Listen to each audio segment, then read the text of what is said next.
morning once again. I just want to make an announcement that Dr. Dyson's book is for sale right now in the vestibule, and they're on sale for $20. And that's the book that is the discussion, the topic of discussion today, Tears We Cannot Stop. So if you want to take a moment to step out there right now, we'll be happy to wait for you.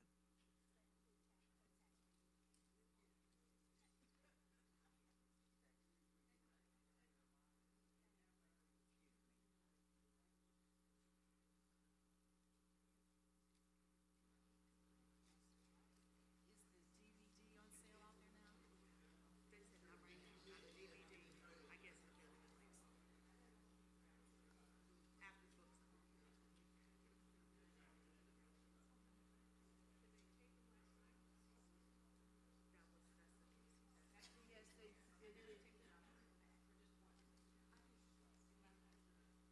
Okay.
Okay, she's started.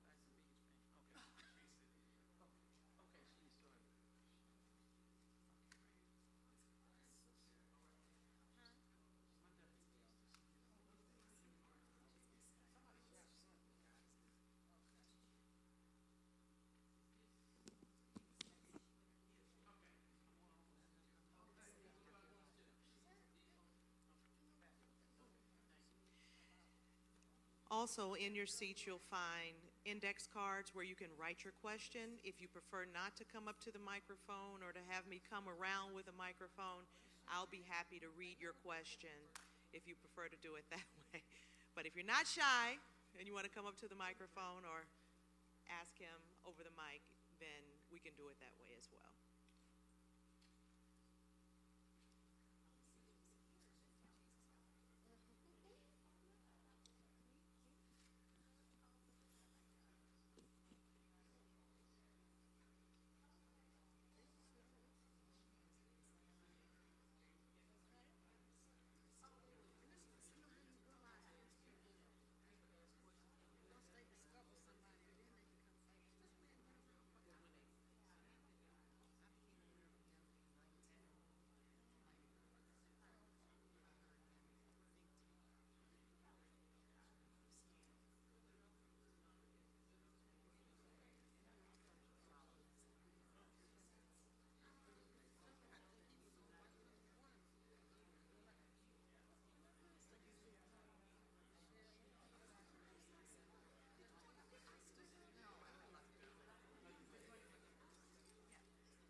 Good morning, everyone. Jay, thank you for coming. We're sorry that we are late, but we were giving as many persons who were interested time to get here. As you can see, Dr. Dyson is here, and we're not going to delay his coming, but I'm going to ask Ms. Jerry Mitchell to come, one of our civic personalities in our community, and we're glad that she is here, and I'm going to let her take it from here. Thank you, Bishop. My name is Jerry Mitchell. I'm with St. Louis Public Radio, 90.7 KWMU. If anybody's an early bird, up early in the morning and listen to public radio, you'll hear me from 5 to 10 every single day, well, Monday through Friday, that is. And it is certainly a pleasure to be here. I greet you in the name of the Most High, Jesus Christ. I want to give recognition to Bishop Blackwell, and also, I know his wife, his lovely wife is not here, but First Lady and Pastor Lois Blackwell, all the ministers, any lay persons that are here that work in the church, and certainly to our esteemed guests, the Honorable Dr. Michael Eric Dyson and his lovely wife, Michelle, who is here in attendance. And I also want to recognize one of the co-chairs who has worked extremely hard. I know that it took a real crew to put this convocation on, because for most people, they don't know about all of the events that have taken place over the past several weeks. There were community events going on, backpacks, giveaways, hygiene products given away. There were panel discussions about what's going on in the community. There's a banquet tonight, and last night, oh my goodness, all I can say, raise your hand if you were here last night. Woo, look at that. Give yourselves a round of applause if you were here last night. You know how the young folks say, about last night?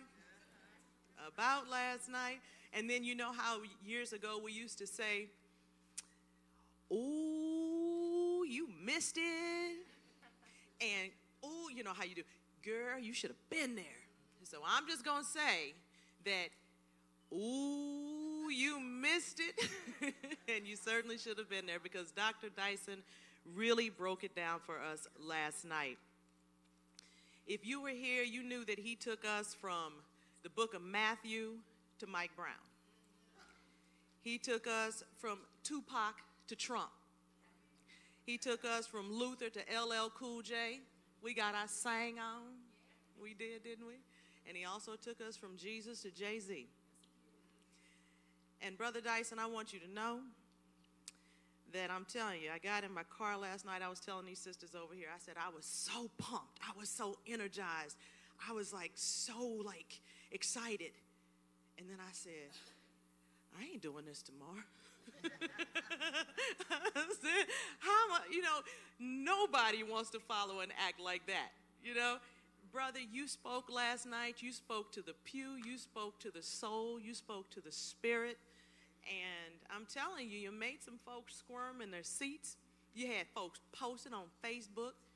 And people said, somebody called, I'm not kidding, somebody called me at 11:45 last night and said, hey, I heard Dr. Dyson said the church needs to go to hell. And I said, if they stuck around, then they would have known where hell was and what hell was all about. And that's where the church needs to be. And I said, let me break it down to you before you start getting on social media and saying things that were taken out of context. So I'm telling you, I got a little chicken, but a couple of people called me and they said, this is all about a conversation. You talk for a living. You can do this thing, and it's about the community. It's about talking. So I just want you to know that thanks to a couple of people who talked me off the ledge last night, because I'm here today. And brother, I just want you to know too that when it comes to media folk or celebrities, people feel that so oftentimes we're unreachable. We're just unapproachable. but I just felt like you, like the brother next door, the cousin, the uncle, you know, just a cool brother because of your forthright approach to teaching. And we can tell just by not only the 30 years that you've been an ordained minister, but how your love for God, your passion for our people, and your incredible connection to the community. And this morning, I just want everybody in the audience to know that this is a discussion. We're here to rap, we're here to chat. When you see this brother on MSNBC or you see him on any kind of program, you say, you know, this is not somebody that I can email or tweet and he'll tweet back, or I can, you know, hit him up on LinkedIn and he's going to connect with me or something like that. You got him here today, live and in living color.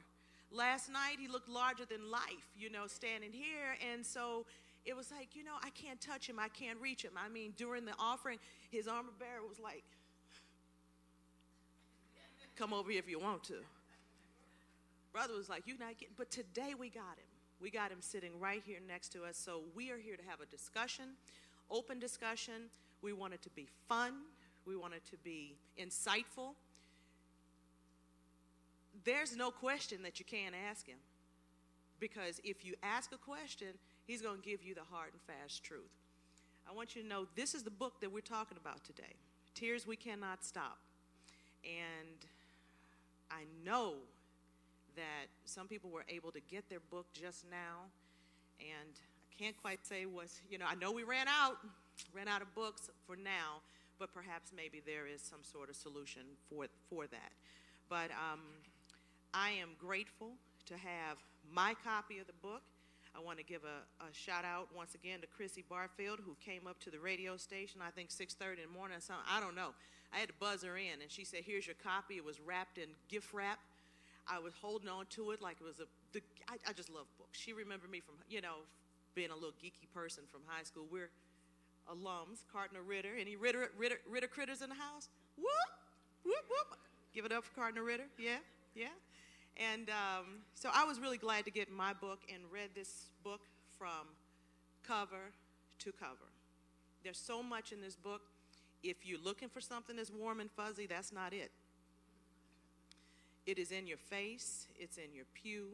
It will actually get you to squirming a little bit, kind of like he did last night. But in this book, Dr. Dyson refers to himself as a man of books and thought, but also a man of faith.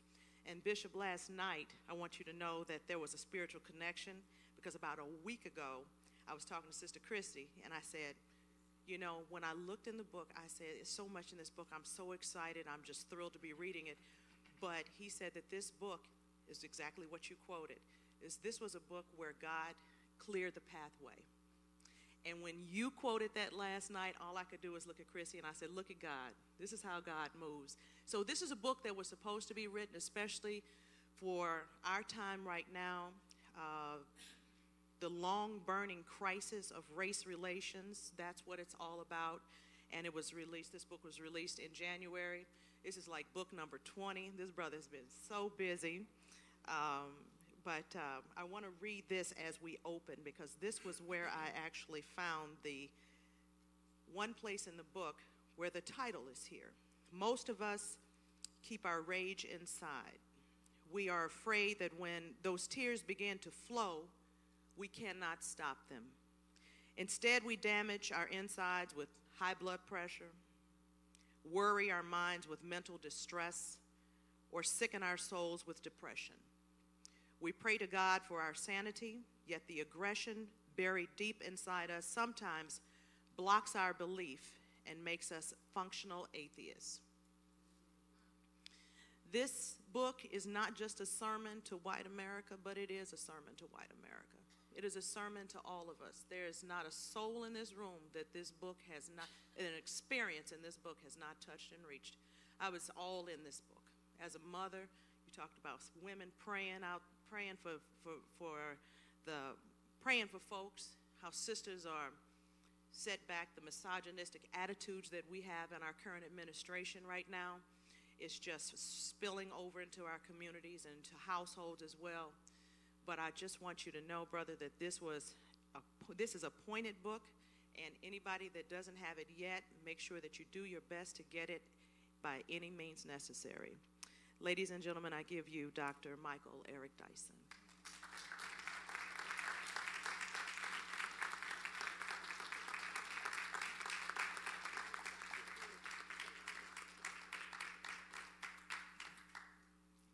I want to thank Ms. Mitchell for that extraordinary build-up. It's not even an introduction. It's a real survey of the landscape and her incredible comprehension of what it is that I'm trying to do.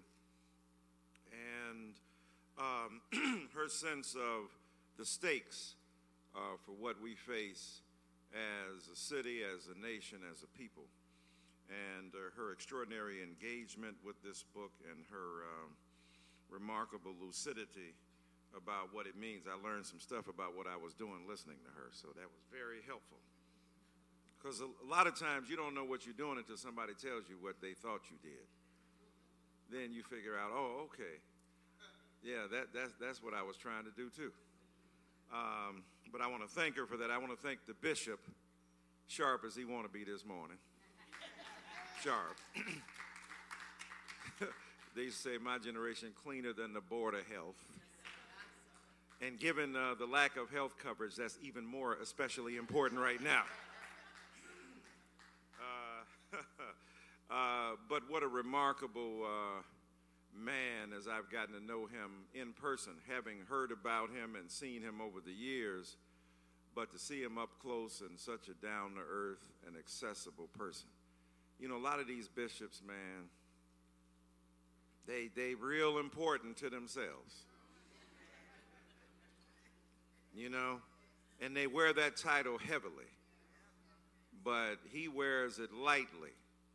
And he's an accessible human being who's not forgotten where he came from. That's extremely important. And for him to hustle and get out and to make sure that you all, with the exception of me, are brought the best and the brightest. You know, you can't underestimate that, because there's a tremendous tension between the pulpit and the professorate, right? And me being both, I be knowing it from both sides, right? So I know some professors like, oh, you're still into that religious thing. You're far beyond that, certainly. We all know it's Kant and a collection of mythologies. You know, and I get that, because when you make your living with your mind, you want to subject everything to certain discursive and intellectual standards, and that's important. I'm not denying that. But at the same time, if you like what I is, I was shaped right there in that very church that you may scoff at, right? That church may be limited and profoundly circumscribed, but it is also life-giving. And before an academic would embrace us, the God we serve did. So we don't uncritically make a fetish out of critical consciousness that you smart. Smart is good. Being good is better. Being a good human being is better than being smart, right? Smart is important. I'm not trying to celebrate ignorance. I meet a lot of ignorant people, right? We have to conquer our ignorances, because all of us possess that ignorance about a certain field, right? So when you get condescending and arrogant towards somebody about something you know, then they're going to ask you something you don't know, right? Just like I remember hanging out in Detroit, and somebody was getting all sedity and high and mighty, and the brother said to him, watch out for that alley apple. He says, alley apple? Is that fruit that grows in the alleys of the north? Then he got hit. He said, what the heck was that? It's a brick. He said, I told you, watch out for that alley apple. So what you know depends on where you stand. You be real smart with what you got, but you got to be willing to be humble enough to acknowledge what you don't know. Be humble. Sit down. Be humble. I think that's what the great philosopher Kendrick Lamar has said. So to have the bishop to be such a humble human being and an accessible and remarkable man is really a testimony to the deep and profound relationship he has with God. Because I don't judge people by what they say they, Baptist, Pentecostal, Muslim, Baha'i, whatever you are, that's great. But if you ain't about love, me and you ain't in the same religion, no way. Right? And if you about love, we sharing a common goal and purpose. And I am proud to call him my brother and my friend. And to hang out here. And Brother Wilkinson, where is he? I think there. Oh, right there. He's right there. We've been hanging out with him. He's trying to go to Canada. I'll tell you that story later. Trying to surf over the geography of our northern neighbors. He's learning the anthem as we speak. And he's got a maple leaf in his wallet right now. He's suddenly fond of Wayne Gretzky for some reason. But a good brother, and it's been great to hang out with him as well. And I got two friends here. Karen Kalish, who used to head Operation Understanding, where black and Jewish students got together, went to Israel, went in black parts of this globe, searching for common understanding between blacks and Jews, because that's been a historic relationship, a legacy of enormous importance and tremendous tension, creative tension and sometimes destructive. But she worked as a great force. She's now a serial social entrepreneur. If you're going to be serial in your entrepreneurship. But a remarkable, remarkable woman. And Sister Christine Winfield, who brought me to the University of Missouri back in the day and hung out with me. She's a brilliant, brilliant woman, as is Sister Karen, and she was remarkably loving and affirming and brought me in and gave me money when I didn't have none and hooked the brother up. And a survivor of cancer now for 4 years and looking none the worse for the wear.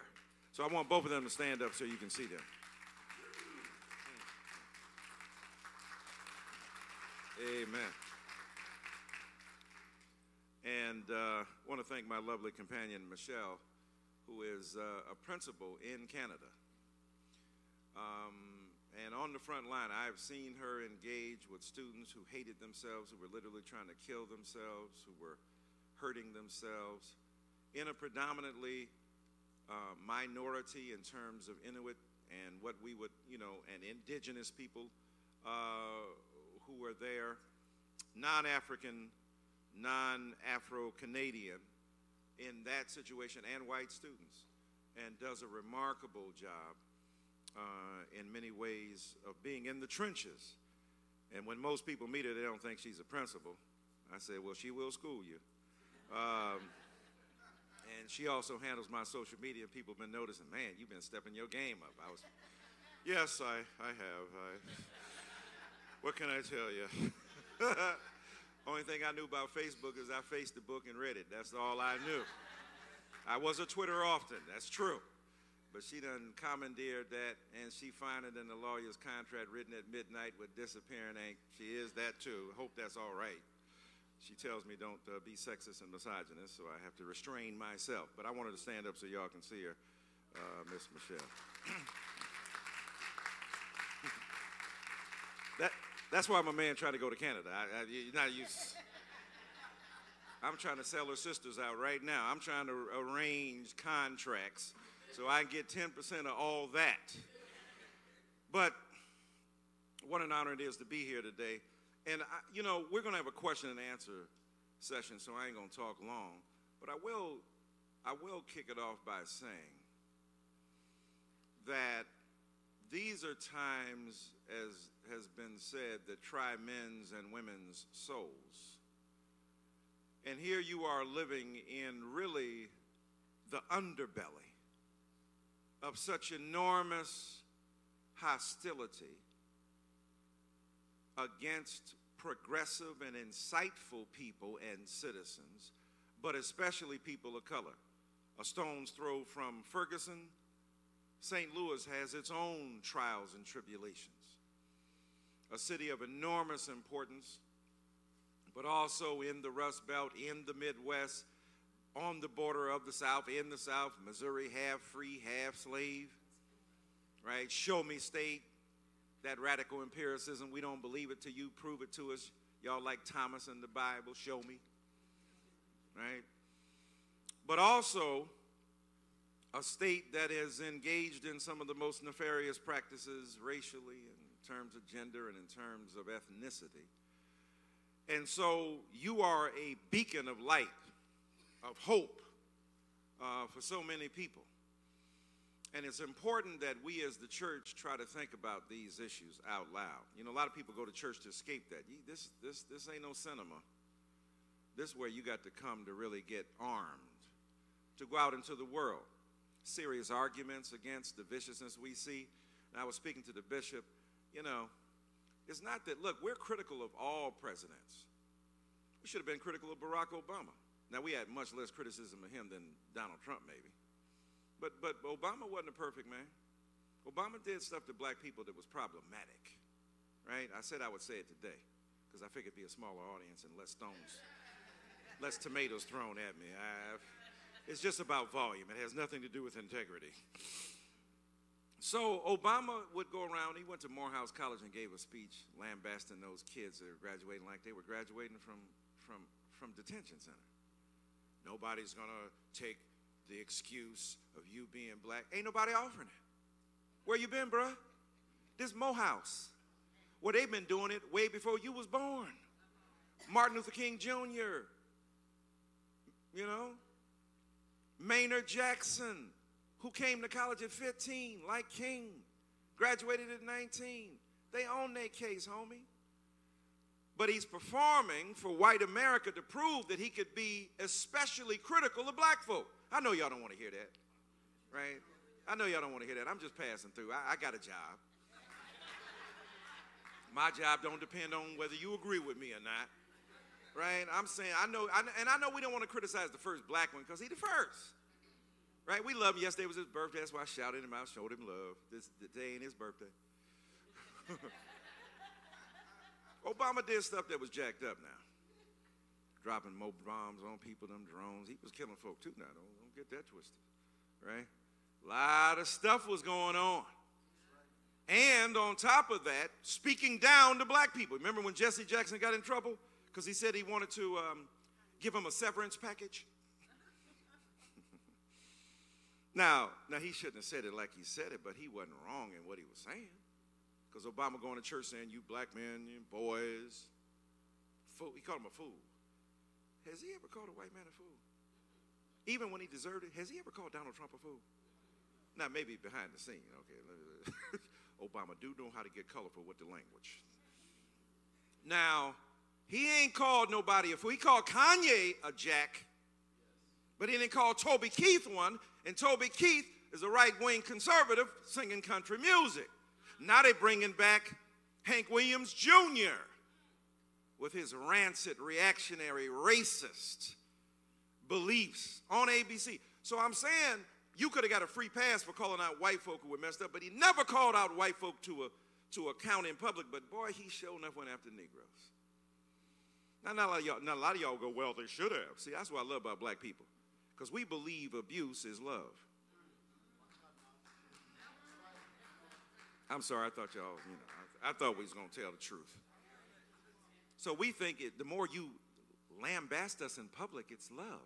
Like, that's tough love. That ain't tough love. That ain't even love. It's just tough. Because when you're telling the truth about black people, that reinforces what white folk already think about you anyway. So they go, well, wait a minute. If Obama's saying that black people ain't giving their kids the right kind of breakfast and stop feeding your kids chicken in the morning and talking about Pookie, and then goes to Morehouse and says, ain't nobody going to cut you no slack because you black, and I used to make an excuse that the white man is on me. I don't know how much he did that in Hawaii. I'm not doubting him. I'm just saying. I don't know if the Howleys were giving you a hard time in Hawaii as a black man. Now, he's multiracial, so we know that biracial reality scares everybody on all sides, right? Black folk want you to be blacker than what you say you are, and white folk want you to be part of them. So it's hard now, being biracial. especially in America, where people want you to look at Tiger Woods. His mama tied him up, his daddy blacked him up. Tie as in, I don't mean she tied him up.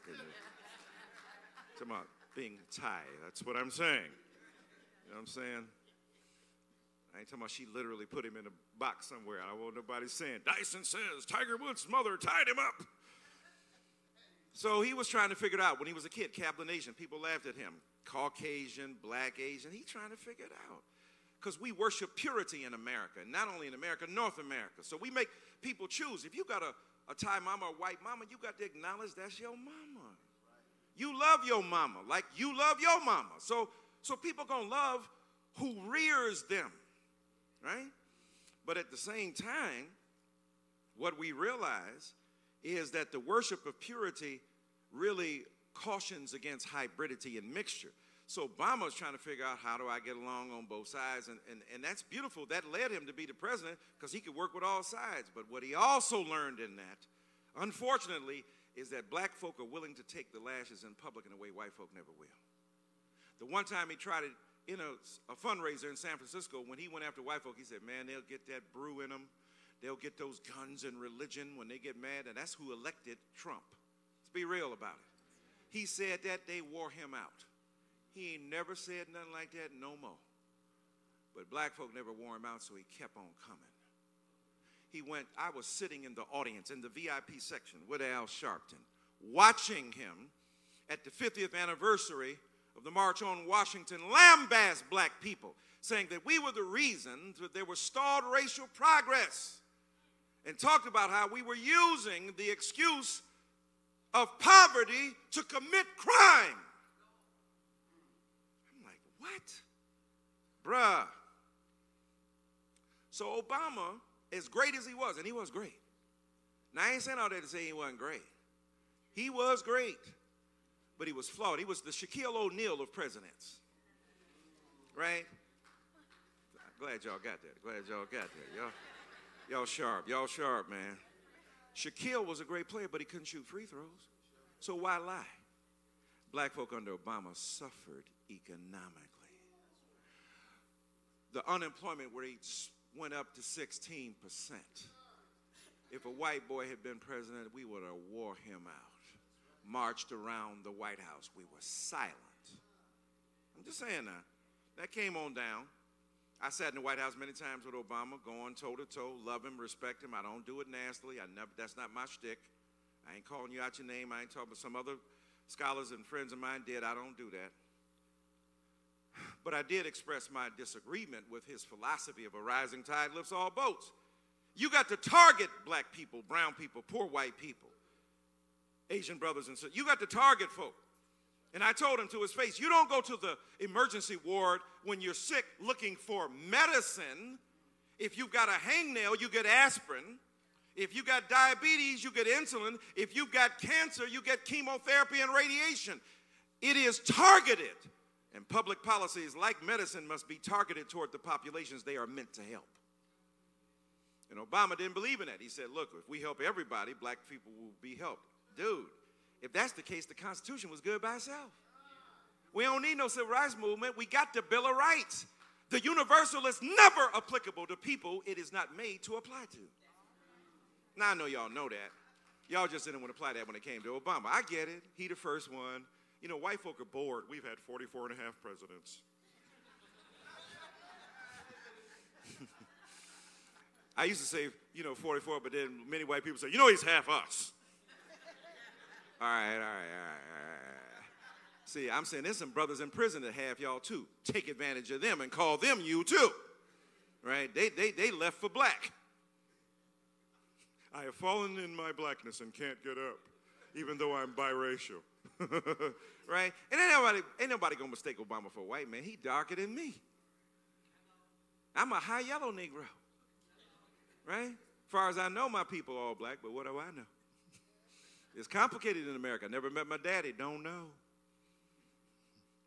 So I'm saying all that to say this as I lead into Trump, is that if we are willing as a church to be critical, we got to be critical even of those we love. Not nasty, not vicious, not haters, Just willing to say, you know what, you're doing great on this, but you ain't doing so great on this, right? And we do that in love to each other. We ask each other questions. We challenge each other. You know, I'm on, on my Facebook, or at least Michelle is, on Facebook and Twitter and Instagram trying to answer. And if you got a legitimate point and you critical, that's good. You ain't got to be hating on me, though. Just be nasty. Then the nasty Negro in me comes out, and I try to contain him. For the most part, I'm successful, right? But sometimes I'm not. So I have to break off a can of black whip behind. I don't want to do it, but God darn, don't make me, right? People just be coming at you, just saying sideways stuff. But if we are serious and legitimate about and authentic about our criticism, we got to say Obama was a great man, did a lot of great stuff for white folk, did a lot of great stuff, is a symbol for African-American people. But when it came to lashing us, he was problematic. When it came to losing economic ground, he was problematic. And you got to tell the truth about it. Otherwise, your truth-telling about Trump is compromised. Because how all of a sudden you're going to be mad at him, but you wasn't mad at the dude who was there before. And if I was a white guy, I'd go, look, you had the brother and ain't said nothing. Don't say nothing to me. Now, we know that Donald Trump is a highly colorful and problematic guy, right? In part, my Bible tells me that if you push the demons out and you don't put nothing in their place, 7 worse, is that what the Bible says, will come in.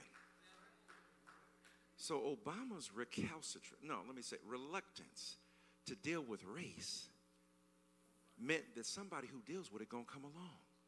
Oh, you don't want to talk about it? Because you know he was scared. After Skip Gates, Professor Henry Louis Gates at Harvard, the most powerful black intellectual ever in terms of influence on the culture, in terms of having an outlet to document his beliefs, and in terms of people turning to him to shape media and culture and projects and books. Nobody more powerful than that guy in the history of this country. Skip Gates gets treated like a Negro. And if you know Skip Gates, now he look all Harvard professorial on the TV, but that Negro is a Negro too. Trust me when I tell you this. So when they said, Skip Gates said, you know who you are messing with? Yo mama. I can believe he said, yo mama. That's my guy. He should have said yo mama.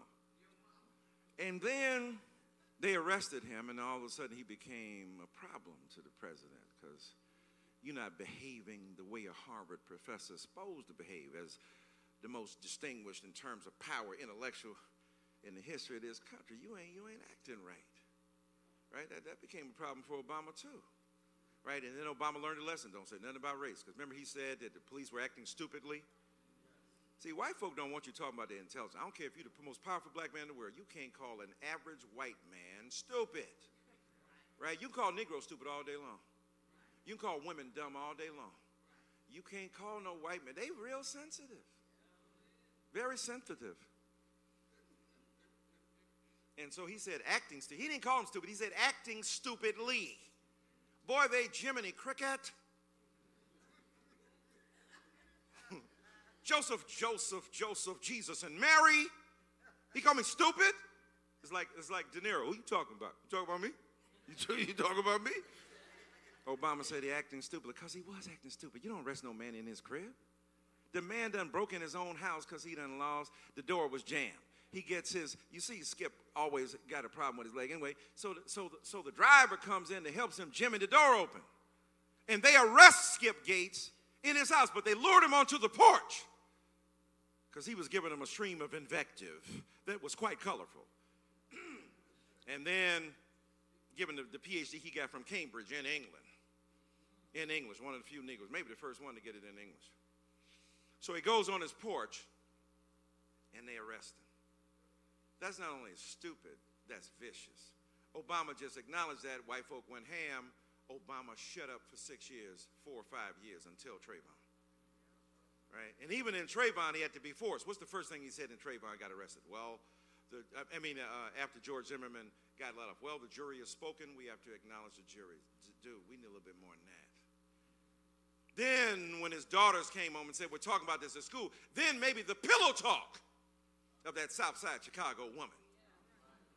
Negro. I don't know what you're saying, but that ain't enough. Give us law and order. We know what that is. We know the jury is spoken. We've been viciously subject to it all the time. That's why Negroes wasn't mad with O.J. We know O.J. wasn't. Look, black folk never said O.J. was innocent. We just said he wasn't guilty. We ain't said that Negro innocent. You ain't going around him with no cutlery. No, I think I'll just use the plastic. Yeah, that Negro called me up on the phone one day. Right? After I was on TV talking mad trash. Ain't nothing black on O.J. but the bottom of his shoes. I was wearing him out. Me and Geraldo was on there. I shouldn't have been seduced by Geraldo because he hated O.J. so bad. This is before Geraldo became a right winger.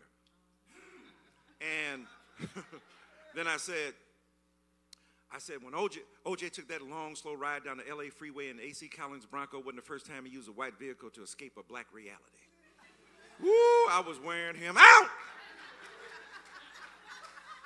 I'm bad. I'm a bad man. I shook up the world. Rumble, young man, rumble. Got home at the crib that night. Phone rang. Picked it up. The voice says, do I call you Reverend or Doctor or Professor? I said, oh my God, it's O.J. I said, you can call me Mike. That's just fine.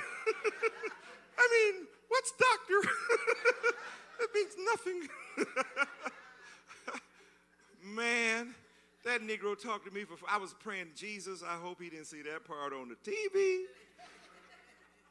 And then I saw Johnny Cochran 2-3 days, about a week later. I said, man, why you get that Negro my number? He said, oh, Professor, he just wanted to speak to you. I said, I know he killed white people. Do he kill black people? You think I'm lying. I told Johnny Cochran that to his face. I said, I know you his lawyer and you can't admit it, but you know he killed them people. Are you crazy? I said, you giving that man my number.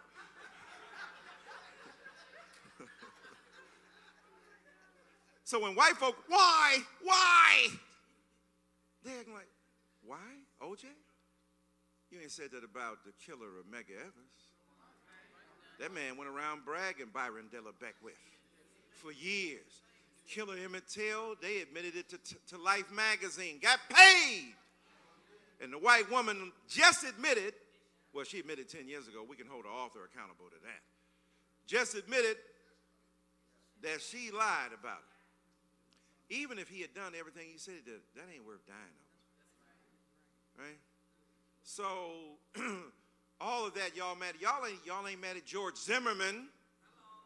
You know he killed that boy. You know Trayvon got the best of him. He gonna roll up on him, and he didn't know Trayvon had something for him.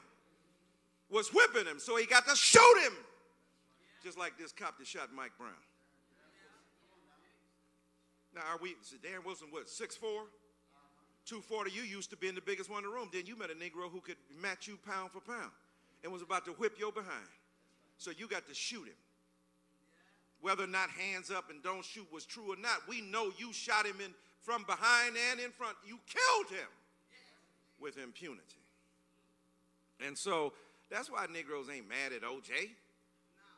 For that matter, Bill Cosby. And the people said, y'all know Bill Cosby dropped drugs on them women. Stop. He went around the country beating up on young black people. Pull up your pants. Then he put the Jell-O in the pudding pop. Hey, hey, hey. Boy, if I wasn't in church.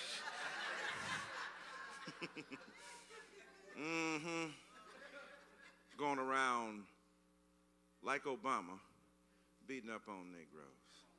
Because that pays, because black people take abuse as love. right? So Bill Cosby, a lot of poor Negro. Look, I wrote a book on Cosby. Wrote a book on Obama, too. Negroes mad at me. I had to have bodyguards in L.A. over Jell-O? You gonna hurt me over Jell-O? And this Negro dogging you. You're trash. He said, you telling me I'm exposing dirty laundry? Your dirty laundry gets out 2:30 every day. What? You what? He talking about your kids. He said Shaliqua and Taliqua and Muhammad and all that crap, and they're all in jail. He said, you name your kids Shaliqua and Taliqua and Muhammad. First of all, Muhammad is different than Shaliqua, homeboy. Don't know if you know that or not. Shaliqua is a Neo-African appellation. It's something Negroes think sound African, right? That's why we name our kids all kind of stuff. That ain't none of your business. If you ain't paying child support, ain't none of your business. And take it from me, even if you're paying child support, you might not get a vote. Sorry, that was a personal remembrance. Little bitterness came out there. Forgive me, Lord. Things do come full circle. I was just in Martha's Vineyard speaking, and the man who handled my first divorce was right there. Thank you, Jesus. Sorry, I know that's not biblical, but it's existential, and it's my story. So, you beating up on black people named Shaniqua and Taliqua. Muhammad is of more ancient vintage in terms of nomenclature than Bill William. You going around, you from the ghetto in Philadelphia. Why you mad? Why you hate black people to that degree? And sexism unlimited. You going around talking about how these kids need to be straightened up. And he said, and when you get charged in jail for stealing pound cake, why did you steal the pound cake? But now, when it comes to you dropping Mickey's on women, you dropping popping Molly. You not wearing Tom Ford. Okay, y'all got that, the OG. Y'all got the Jay-Z. I don't pop Molly, I wear Tom. Come on, help me out up in here. And so, Mr. Cosby went around the country beating up. My Bible tells me, be careful about the grave you dig for somebody else. You might fall in it yourself. Right? So black people, here we are engaging all of this pathology and all of the hurt and the pain and our leaders turning against us. And so now here we stand in the age of Trump.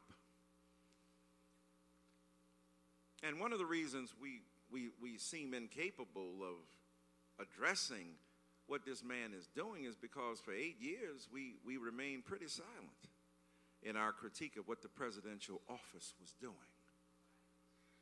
And now we got an absolute blathering idiot. And that's kind.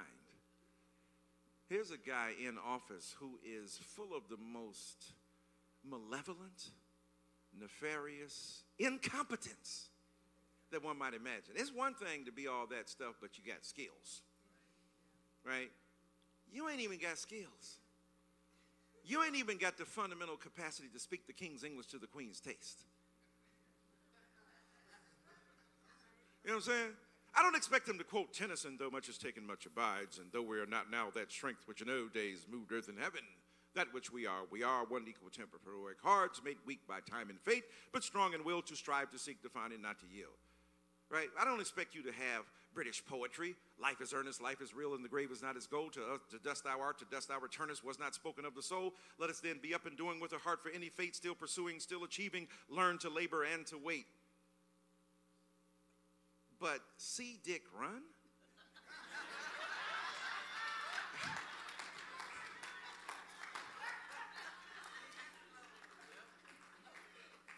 Bigly?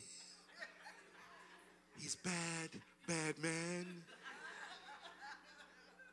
Little less heavy on the adjectives, little more on the nouns. Let the verbs carry the action, and the direct object be the recipient of that action. Man, dude, he making Obama look like a genius. No, well, that's already apparent. That dude is really smart. He making George Bush look like a genius. I got to send a personal letter of apology to George Bush right now. Dear George, I'm so sorry. I thought you were the dumbest president ever. Boy, was I wrong. Please forgive me. Please, George. Let's go out and have a brew. At least George Bush had a sense of humor, right? All the virtues. You know how it is when you lose your girl. Oh, my gosh, she was so good to me. I didn't even realize it. So George was better than we knew. And he was horrible, right? Dropping bombs, doing stuff, starting wars because of his daddy. He crazy, but he looks absolutely sane next to what we have now, because Donald Trump is whiteness out of control. Donald Trump is the metastasization of a cancerous whiteness. In order to be alliterative, we could say cancerous Caucasoid.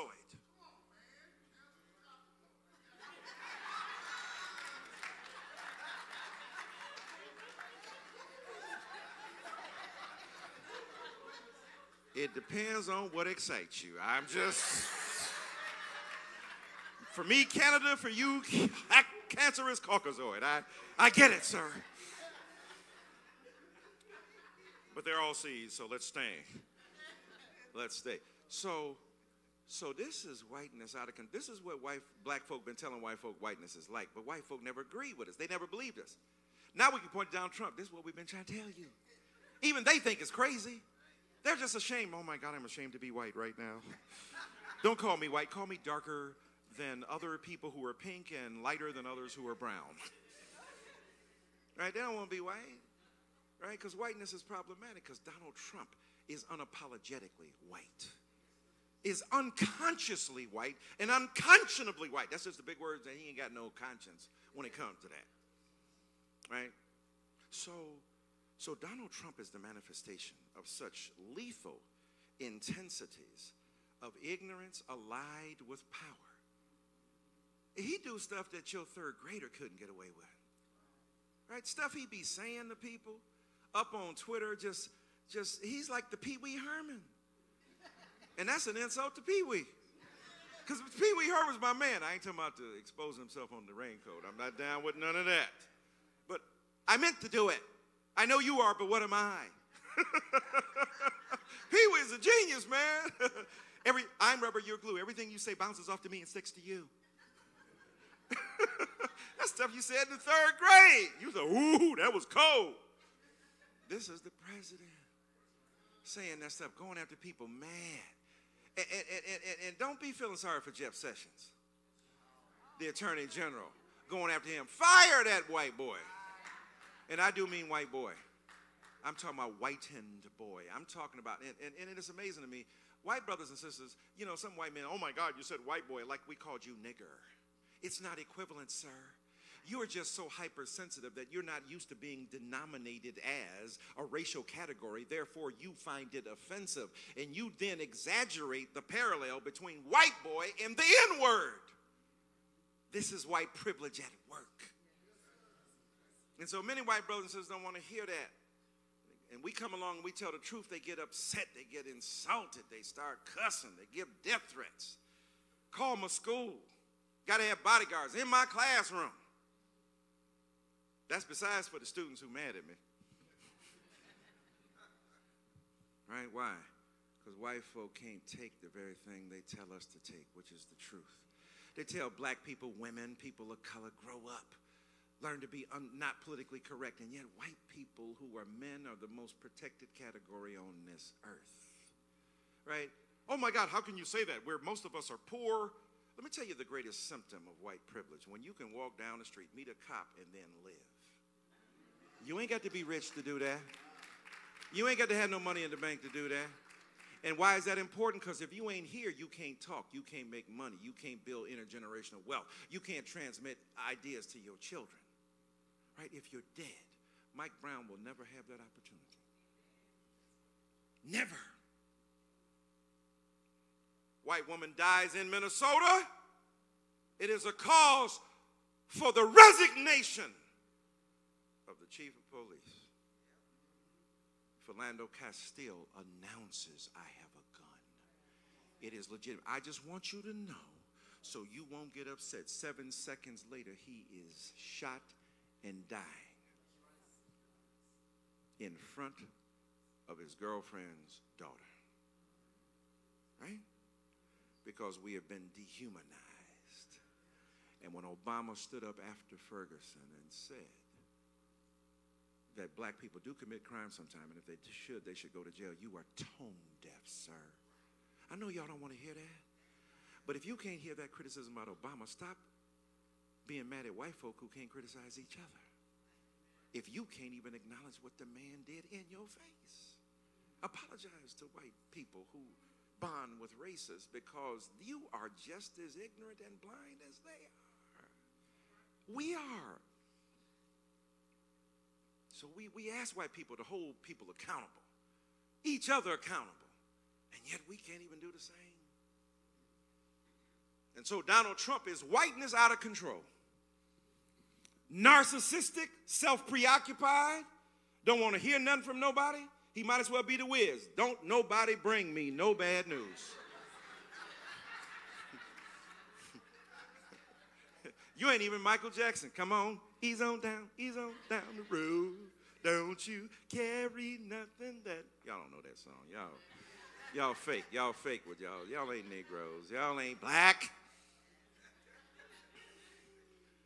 I'm going to end right here. I said I would speak a little bit. Good God. What about if I said I was going to speak a lot? That's the problem with these professors. And so, let me end by saying this. Donald Trump is the manifestation of whiteness out of control, and whiteness hurts white people too, as well as black people, as well as brown people, as well as native and indigenous people across the rainbow. Because can you imagine the burden of believing that you are inherently superior as a white person in the face of such manifest ludicrous thinking? Donald Trump is a person that many white people say, well, that's him. That's what he... No. That's a reflection of whiteness in general. See, people, oh, no, I'm not that bad. Oh, my God. No, Jesus, no, that's crazy. No, whiteness itself is crazy. Whiteness at the level of the belief in inherent superiority, the belief that the culture should be privileged, the belief unconsciously that what whiteness does manifest a level of normative identity and thinking. And so it's not just Donald Trump. Mitch McConnell fed Donald Trump. Now you're embarrassed. First day Obama gets in office, Mitch McConnell said, I'm trying to make him one-term president. That ain't love for country.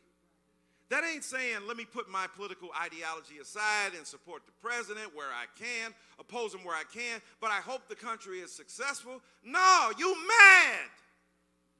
You want to cut a hole in the boat while we all on the ship because you thirsty, but we going to all go down. So Mitch McConnell fed him, Eric Cantor fed him, John Boehner fed him.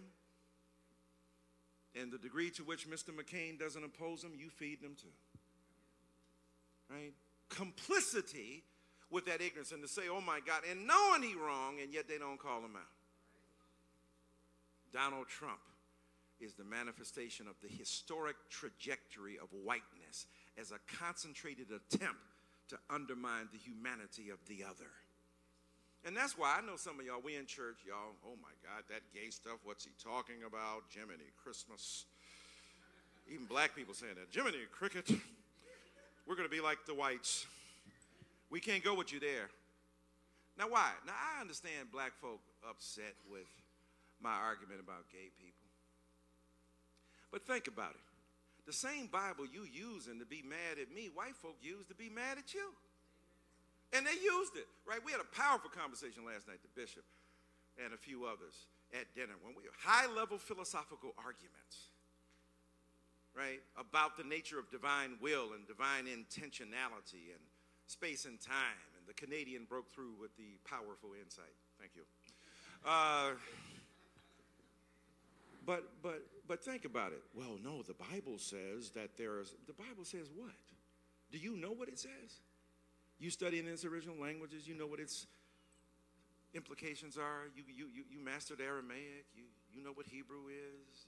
You know what Greek is? You know what Koine Greek is versus classical Greek? You done studied all that? Right? Because you think you can roll up on a neurosurgeon. Yo, I know what a cerebral cortex is. Let me cut it. Slow down with that, Mace. Thank you for understanding us. Slow down, Mace. You're killing them. Right? You think because you know a couple Latin words, you can go to court and represent yourself? Now, the law allows it, but you a fool. Right? They say a person who has himself or a client got a fool. Right? You can go up there, hey, habeas corpus. Pectoralis major. Gluteus maximus.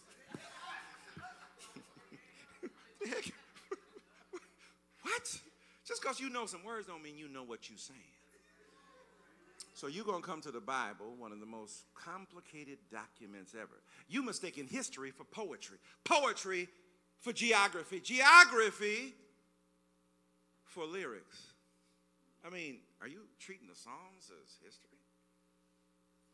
And you mad at gangster rap and Snoop? And the psalmist says, kill my neighbor. And then kill his kids too while you're at it. And you mad at Mystical? You mad at rap music? The Psalms ain't nothing but gangster rap. When you look at them, it just sounds good, right? Opera ain't nothing but gangster rap in Italian and German, right?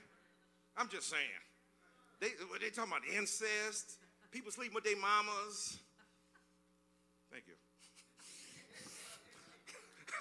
I'm just telling you, it's all pretty now. They're going to do the same thing in 50 years with rap music. You're going to go to Lincoln Center in New York and listen to Snoop Dogg's operetta.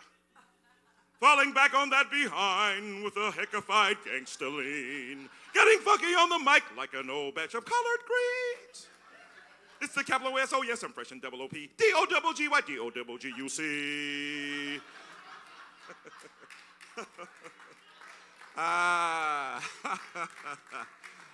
Lord Jesus. Right? But now you're going to stand up, be mad at gay people. Right? I married a gay couple. Oh my God, I hope you invite me back to church. Because at the end of the day, what I understand is that if you about the love of God, Jesus said it comes down to two things. Love the Lord thy God with all thy heart, mind, soul. Love thy neighbor as thyself. The rest of it, I don't know. That's what the predicate is. And you mad at somebody gay, loving each other and being faithful, and you are heterosexual and messing it up. Okay, maybe I'm projecting my own history. Let me just be real with that. That's why you ain't going to see me at no marriage forum trying to be condescending. But so many black people who have been victims of racism turn around and get sexist against women and heterosexist against gay people. We all trying to live. Look, let me show you how deep it is. It's not just something you choose. White conservative senators who are homophobic, who hate gay identity, who hate gay marriage, go into a bathroom and touch the toe of the person in the stall next to them to indicate they're ready for sex.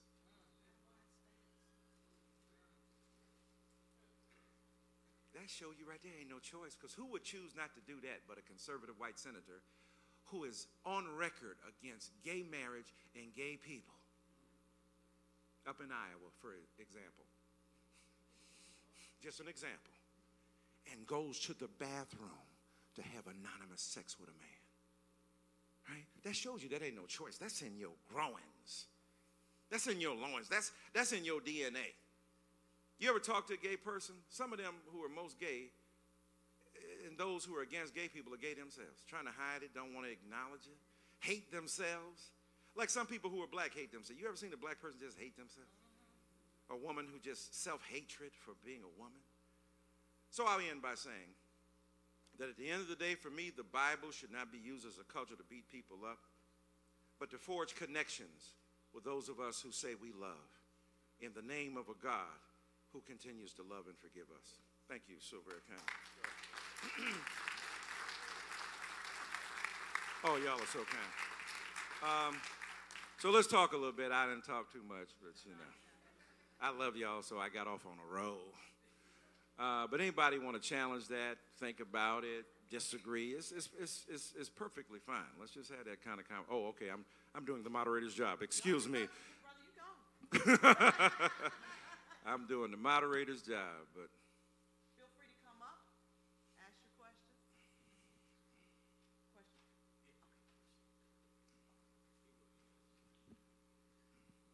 How you doing, Doc? how you doing, sir? All right. I have a question, and it's about language. Mm-hmm. And you are one of the most articulate speakers I've ever heard. I follow you. I read your books, and Oh, it's very kind of you. Thank you. and the way that you incorporate dialect and colloquialisms into your speeches and your books, in addition to what I would call more advanced language in terms of, you know, multisyllabic words or whatever. Right. It's incredible. So my first question is, how did you develop your vocabulary skills? When I mean, I'm talking about the more advanced words that you use, and you do that quite a bit. How did you do that? Is that a natural ability that you've had, or is it something you trained? I know you're a professor, but not all professors and PhDs talk like you do. Yes, sir.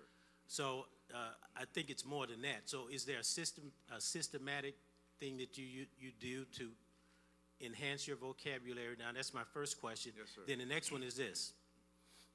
And you touched on it briefly about name, what I'll call it name quality.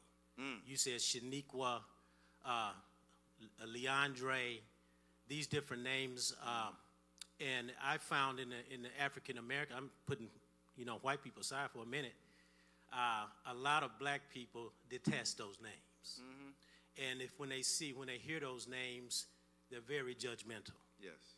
And I've heard people share with me, well, if you have a name like that, you try to get a job, they look at your name, in my opinion, those names are the most original black names that I can think of. When black folks decide, for the most part, to change their names, they take on a Muslim name or an African original name or something like that. But with these names, Leandre and Jaquilaquan and whatever you've heard, right? Yeah. They seem so original to me, right. authentically African American names. Yes, sir. But again, we're taking on the mindset that white folks will look at that and they will judge you. Right. And so it's like we do things according to whatever is pleasing to white folks. This is too black. Right. So don't do that name. Right. Go with, my name is Chris. Right. It's a very common white name. Right. That's very safe. That's right. So stay safe. That's right. That's and right. when people they're ignorant. And Bill, you touched on it a little bit, but I want you to just elaborate just a little bit on the origin of that type of name and how it developed or evolved over time. Yeah. Yes. Those are just two brilliant questions. Very kind of you on the first one. I'll tell you this. When I was a kid, I said this, I think, at E. Dewey Smith Church in Atlanta on Sunday. I used to get the Reader's Digest. My mama ordered the Reader's Digest. Y'all remember that? And they had that word power. Then I got that book, Word Power in 30 Days. Man, I love them words. And so I had a natural affinity and a natural inclination for words early on, right? Now, I never met my biological father. My mother said the man who authored me into existence used big words too. I would have loved to have met that cat. So she said he did the same thing. So maybe I don't want to get too heavy on the genetics versus the environment, but I was early on inclined to do that. Then I won some spelling bees. Then I used to read the dictionary for fun because I thought it was great to learn the origins of words. Then I discovered who Friedrich Nietzsche was. I said, a philologist. I want to be a philologist. Or a while I thought I was going to be a person who studied words, etymology and the origins of words. I loved all that stuff, right? Then I thought I was going to be a theoretical physicist till I met math. Right? I loved, I read about Einstein, Niels Bohr, Erwin Schrödinger, right? All of these great scientists, Marie Curie. And so I was attracted to that. So the word stuff was important. 30 days to word, all of those books, I loved them. I began speaking in public very early in my church. Church was extremely important to me. My teachers in church, Sunday school teachers, identified a talent in me. Public recitation, memorization of Scripture, right? He that dwelleth in the secret place of the Most High shall abide under the shadow of the Almighty. So that word and the words accompanied together and developed in me. My fifth grade teacher, Mrs. James, I won my first blue ribbon for reciting poetry, vernacular poetry of Paul Laurence Dunbar, Little Brown Baby with Sparkling Eyes. So I was attracted to literacy at that level. And I knew, right, there was a guy in Detroit, because we're now acknowledging the 50th anniversary of the uprising. I got a piece in tomorrow's New York Times, if y'all are interested, about the uprising, what they call the Riot 67, and a new film, which I encourage you to go see, by Kathryn Bigelow. It's a powerful, powerful film. A lot of people mad because she's a white woman. We tell white folk to reckon with their history. Don't just make black people talk about race. Y'all talk about it and deal with it. And then when they do it, we mad that they do that. Now, I'm not ignorant. You're right. White people have a greater chance of telling black stories than black people do, so we should be critical of that. But then they were mad wasn't no black women in the film because there was no black women there that night at the Algiers Motel where the thing went down that she's dealing with. Plus, the two women that were there are officially prostitutes. We don't want to overrepresent women in that. We got enough black women playing them on TV, right? So my point is, right, we got to address this situation. We want white folk to grapple with their history as well, and that's what Kathryn Bigelow does brilliantly. But there was a lawyer there named Kenneth Cockrell. He's in Detroit. Now, Johnny Cochran was my man. I hung out with Johnny for several years before he died. He's a beautiful, beautiful man. But I'm going to tell you, Kenneth Cockrell was a monster, right? Before Johnny, he didn't have the fame of Johnny Cochran, but he used these big words, and he called a white judge a hunky to his face in court and won the case. I don't recommend people calling white people hunky. I'm just saying at that level. I've said the temerity, the unabashed temerity, to use that word to the man's face and still win. Left-wing, Marxist, radical. He would have been the mayor of Detroit, died at 51, married to a white woman, Sheila Cockrell, who is now on the city council. But that attracted, I said, I want to use words like that guy. Martin Luther King Jr. died when I was 9 years old, never heard his name. Right? I'm sitting in the living room. My daddy is in his chair. My daddy, 8th grade education from Albany, Georgia. Blue black man, purple black. Right? That's why I'm very sensitive to that color situation, because I saw how they mistreated my daddy. So my daddy's sitting in that chair, and when the newsman came on, might have been Walter Cronkite, tonight at 6:03, Memphis, Tennessee, Martin Luther King Jr. was shot. I was like, who is that? I may not get there with you, but I want you to know tonight, we as a people will get to the promised land. I was converted. I was.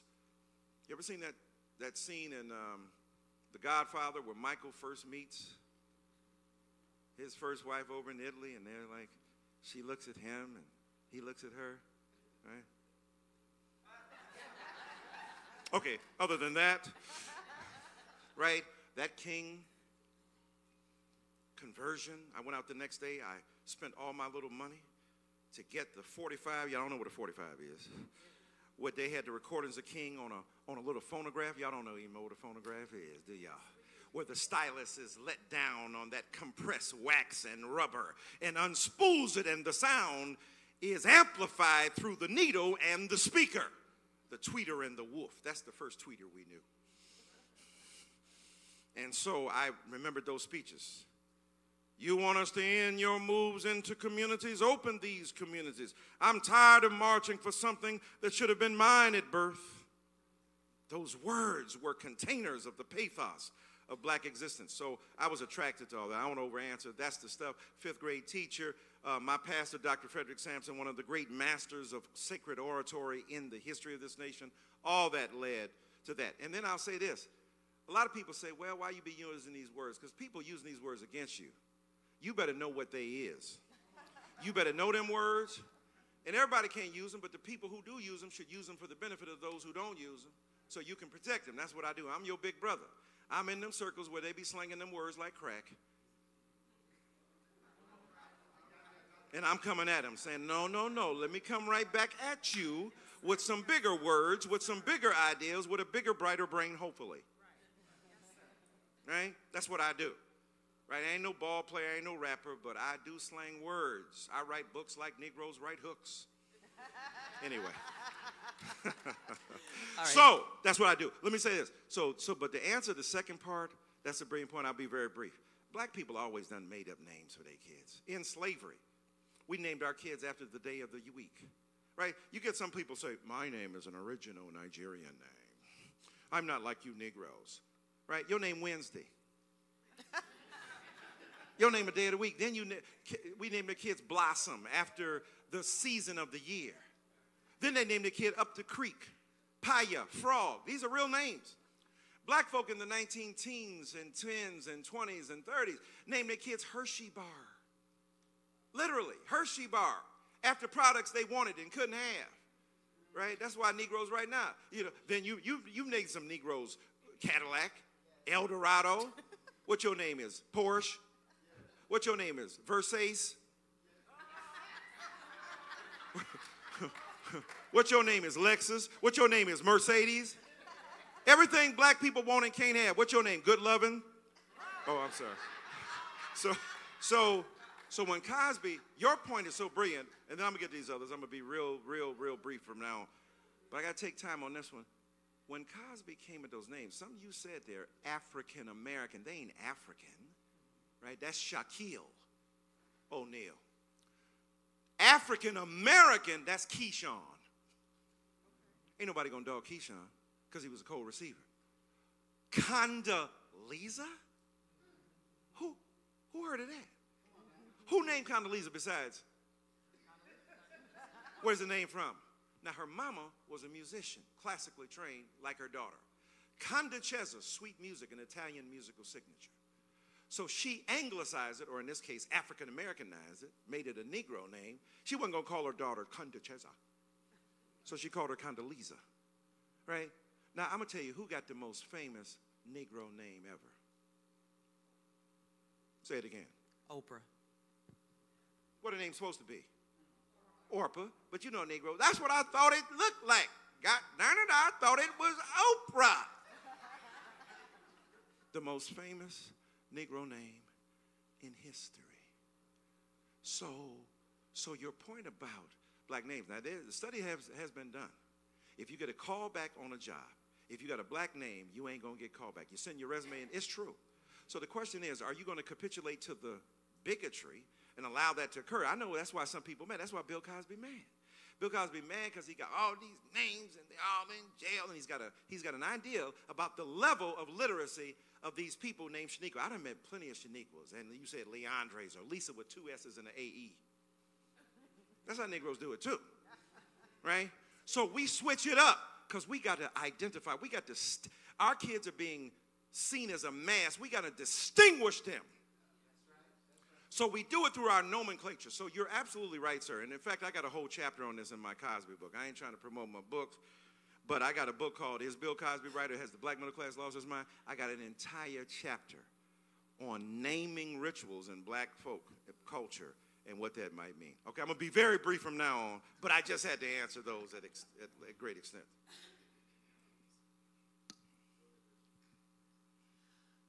I apologize, but I'm going to have to shut this down. We have book signing, and there are about 50 to 75 people who need their books signed. This gentleman has to get to the airport, and he needs to eat before he goes. And so I probably look like the bad fellow, but Can't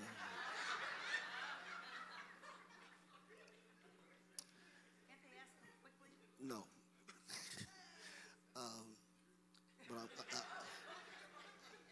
I'm going to have to do like the lady in the hospital. She was having a child, and she didn't know what to name her child. So she looked up and saw Exit, and that's what she named him. And so I just looked up and saw Exit, and we're going to have to go. I really apologize. I promise you, I will bring him back. I will bring him. No, he's not going to give up the food. No, we're not going to treat him like that. But if you want me to bring him back, I'll bow humbly and ask him to return. Of course I will, sir. Whenever you Indeed. say so.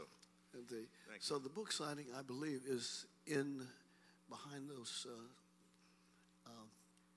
the divider there, and Dr. Dyson's going to go back. Please don't ask him questions at the table. Put your book there. Let him sign it, and we greatly appreciate his coming. Can you give Dr. Dyson applause? Thank you. Indeed. So you're free, Terrence. Would you take him back to the table? And once again, don't try to make a conversation of it, because we need to be out of here in the next 15 minutes. Thank you.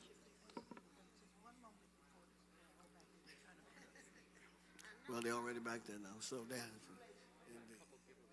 if you're not getting your book signed, do not go back. If you're not getting your book signed, if you don't have a book that needs to be signed, do not go back. Do not go back. Thank you so much.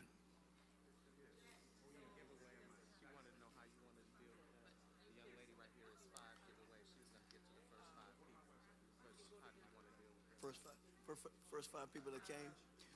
If you were one of the first. Not that came, that was going to do question and answer. Do you want us to give them away at the table? Or? What are we talking about? Oh, yes, ma'am.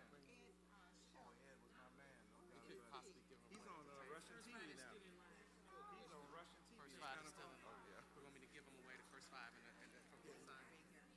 We'll give them to the first five for the book signing. And I love it when you're all okay, however you want to do it. Love that.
Quick announcement, please. Quick announcement. The DVDs of Dr. Dyson last night are now on sale in the vestibule for $10. DVDs from last night, $10 purchased in the vestibule of Dr. Dyson from last night. Thank you.